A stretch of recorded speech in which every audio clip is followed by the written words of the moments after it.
Thank you, Mr. Walsh, for that introduction, and thank you, Ms. Ford, or my grandmother, for helping me with this speech today. While doing research for the speech, I came across 45 life lessons life taught me, written by Regina Brett, an American author born in Ohio. After reading these 45 lessons, I selected 8 lessons that best translate to my life. Lesson 1, life isn't fair, but it's good. My first thought that comes to mind when I read this quote was the lacrosse district championship in 2017. Me being one of the few middle schoolers there, I thought we had everything going for us. Then the tides turned into a tie game. Late in the fourth quarter, Zach Wilson shot the ball on a great play, nailed crossbar, went over the 50-yard line, straight into Lakeland's stick. They picked it up, they put it in the back of the net to win the game against the best goalie Polk County has ever seen. It's easy to think of the times that you've lost, win, or didn't even get what you wanted. Now think of the good times. The memory has lived in my mind since then, but it wasn't until recently when I had looked back at that season we had. We had one of the best records the school has had. We had great chemistry, and above all, we were connected like a family. There are definitely more good times than bad, and we can learn from both. But we cannot dwell on that bad time, because you will lose sight of the good and the lessons to be learned. Lesson 2, you do not have to win every argument. Agree to disagree. I have a feeling I will be learning this for a very long time. This is a key in many aspects of life. If you are going to run into coaches who you don't agree with, you may not agree with their place or their coaching style. Teachers who you don't agree with their teaching style, whether it's you just don't like it or you can't learn from it. And coworkers that believe different things, etc. Arguing won't change much. Many people have set opinions, and it's best to hear them out and understand where they are coming from. Or sometimes, you just have to agree to disagree.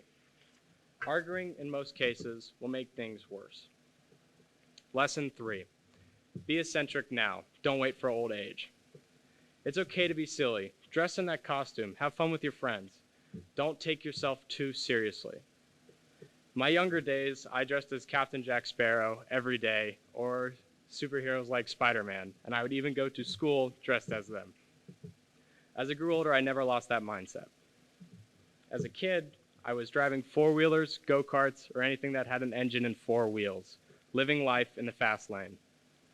Nowadays, I still have that kid mindset when I go to amusement parks with my friends or late-night Walmart runs to buy Nerf guns.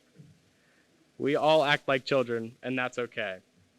Your best friends are the best people to bring out that silliness, so cherish every moment. Lesson 4, when it comes after what you love in life, do not take no for an answer. As most of you know, lacrosse means everything to me. That's why I work day in, day out, and I'm on the field almost every day before school. I've worked for everything I have achieved in that sport. Over the summer, I had the chance to play on a national team up in Maryland, and I played amongst the best players in the country. And I held my own, but I was humbled by the skill and talent that I was surrounded by. I put in work day in, day out, getting my mindset right, in the gym, watching film. In school, nothing is truly given to you. You have to work for it. Last semester, in AP Chem, I was falling behind. So I took it upon myself to try harder. I had study sessions with Dr. Murray on Saturdays when I could have been on the field or just sleeping. But I had these sessions to understand the contents of that unit, and I ended up finishing with the grade I wanted. So whether it's playing sports, applying to schools, or even how you feel about an issue, if you are strong, you will prevail. Lesson 5, believe in miracles. Go outside every day. Miracles are waiting for you. Over my high school career, I've had many small miracles in my life, such as acing tests that I was not ready for in math or in Dr. Murray's classroom. But my biggest miracles have come within lacrosse and the opportunity to apply to the United States Air Force Academy. Last summer, right after my last high school lacrosse summer ball tournament, my great coach Burdick gave me an offer. Chris Burdick taught me a lot about the game. And the first time I met him was a couple of years ago at the first Weber lacrosse camp. Since that day, he has always helped me in ways that made my game better and has always saw something in me. He saw a kid that would work hard to get whatever he wanted and do whatever it took. And since that day, Coach Burdick and I have been close, and he has become a huge mentor in my life. So, after that summer season with True, Coach Burdick reached out to me and asked if I would want to be part of a national lacrosse team that would play up in Maryland that June. I never thought of playing up north for lacrosse, but I dreamt of it. And because of the relationship, he gave me a miracle to make my dream come true. My second miracle is still in the making, but it started at the end of my junior year, when our close family friend, Colonel Mike Phillips, asked me if I would like the opportunity to go into the United States Air Force Academy. So, after that, I started my summer-long process of doing applications, essay after essay. And after making the deadlines to turn in these applications to my congressmen and senators for their nomination, we waited. After a bit, Senator Rubio's and Senator Scott's letters came back saying that I did not get the nomination from them. But Congressman Darren Soto's letter came back saying that I was selected to have an interview for this nomination.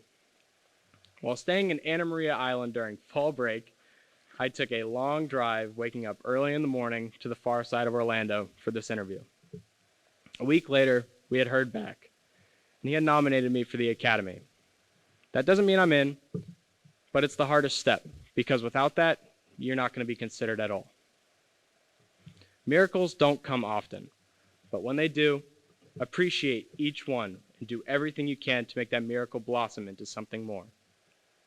Lesson 6. Get rid of everything that isn't useful, beautiful, and joyful. Have you seen my room?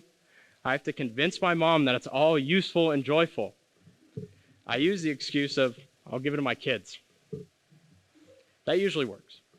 Everything I have in my room makes me happy, and there's memories of some point that I've learned something from. Things from childhood, such as Legos that took my imagination to the next level, or old lacrosse jerseys from prior club teams, or even little things from friends, family, and past relationships that still bring me joy because they remind me of the good times and many things I have learned. Lesson 7. Envy is a waste of time. You already have all that you need. This one's a bit tricky to understand and actually do, but I took some time to really think about this one. Having envy is good, but not when it's for something that's not going to benefit you. I always envied Fisher Williams. He was like my older brother and one of the best athletes All Saints has ever seen. And above all, he was one of the best people you will ever meet in your entire life. So I worked and worked. Worked my butt off on and off the field to achieve Fisher's skills. And now I believe I am around his level when he was playing prior to his ACL injury. Now, envy and things like someone's smarts or athleticism are good if it benefits you.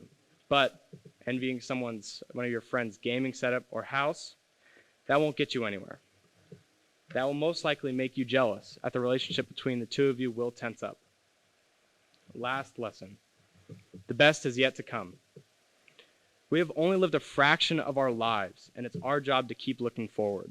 You might have been through a tough time, a failed relationship, received a bad grade, or anything that might have been bad.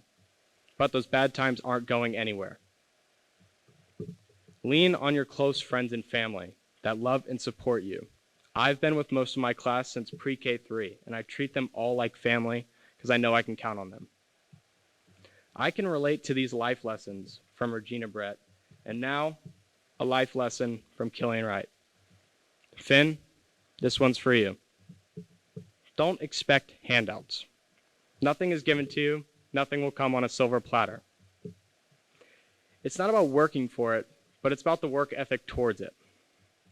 Whether it's being the first kid on the field and the last to leave, going to numerous camps and clinics around the country during any break you have from school, going to the gym when it's the last thing you want to do, doing that project or homework without being told, going to study groups on Saturday when you could be watching college lacrosse, or even driving people to school when they need a ride because their sister wants to go to Starbucks.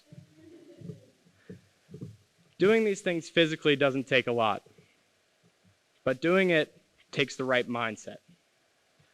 All of this will lead to you being the best version of yourself, which will lead to success.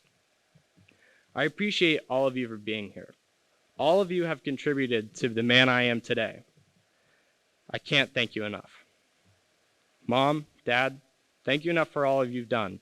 I can't thank you, and I can't be where I am without you. I love you both. I am thankful for the opportunities All Saints Academy has given me. If you want to shoot around, I will be at the field 7:45 tomorrow morning. Thank you.